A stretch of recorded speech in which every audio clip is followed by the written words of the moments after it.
మెదక్ జిల్లా నర్సాపూర్లో లక్ష్మీ పిరమిడ్ ఆధ్వర్యంలో మెడిటేషన్ కార్యక్రమం నిర్వహించారు. ఈ కార్యక్రమంలో బోధన్ సాయిలు, మాస్టర్ భీమ్సింగ్ నాయక్, ఆర్ ప్రకాష్ రావు, రాములు, సత్యనారాయణ, జైపాల్, ఆంజనేయులు, మురళి, మహిళా సోదరీమణులు పాల్గొన్నారు.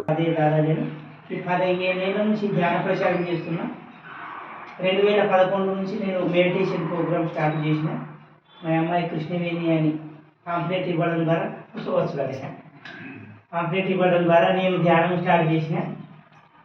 కళ్ళు మూసుకొని ఇలా కూర్చున్నప్పుడు అనుకున్నా, ఇంత అనుభూతి, ఇంత ఆనందం అసలు నా పుట్టి నుంచి చూసుకునేను. కళ్ళు మూసుకుంటే ఇంత ఆనందమా అని నన్ను నేను మర్చిపోయినా. ఒక గొప్ప సంకల్పం చేసిన.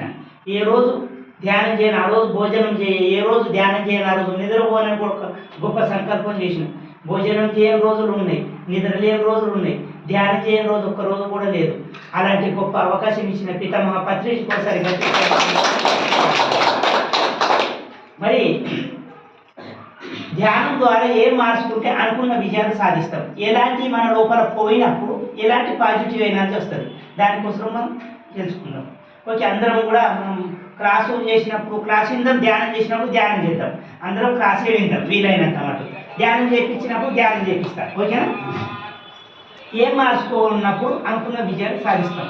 వివేకానందుడు మహానుభావులు అంటారు, కోపంతో మాట్లాడినప్పుడు గుణాన్ని కోల్పోతాం, అధికంగా మాట్లాడితే ప్రశాంతాన్ని కోల్పోతాం, అనవసరంగా మాట్లాడితే ప్రేమని కోల్పోతాం, అబద్ధాలు మాట్లాడితే పేరుని కోల్పోతాం. ఇన్ని కోల్పోయినాక విజయాలు సాధిస్తామా? ఒక్కసారి కోపంతో మాట్లాడితే ఒక గుణం కోల్పోతాం, రావాలంటే కష్టం.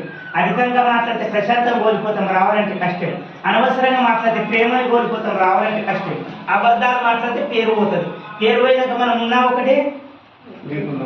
నా భాష అర్థమవుతుంది, నేను చదువుకోలేదు, పల్లెటూరు వ్యక్తి, పల్లెటూరు భాష.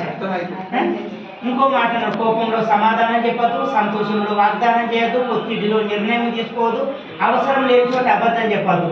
100కి అబద్ధం నిజంతో సమానం. అవసరం లేకుండా సృష్టించుకుంటే అబద్ధాలు అక్కలాస్ అవుతాం. అందుకే చెప్తాం, పాముకుంటుంది కూరల్లో విషం, తేలుకుంటుంది కొనకు విషం. మనిషికి ఎక్కడ ఉంటుంది? కొన్నంత పేయంత శరీరం అంతా నిలువెల్లో ఉంటుంది. దానికి ఆ కొనుక్కుంటే దీనికి ఏ కొనుక్కుంటుంది. మనకేదో ఒక కొనుక్కుంటే పిల్లనే పోతుంది. తీయగా చెప్తాం, ఎప్పుడు ఏం చేస్తామో పత్తదేలేదు. పాముకుంటుంది కూరల విషం, తేలుకుంటుంది కొనకు విషం, మనిషికి ఉంటుంది నిలువెల్ల విషం. తెలుసుకోకపోవడం లోపం, తెలుసుకుంటూ ఉండదు కోపం. అప్పుడు చెయ్యం పాపం, తగులదేవరు శాపం. మరిన్ని అప్డేట్స్ కోసం మా ఛానల్ని సబ్స్క్రైబ్ చేయండి.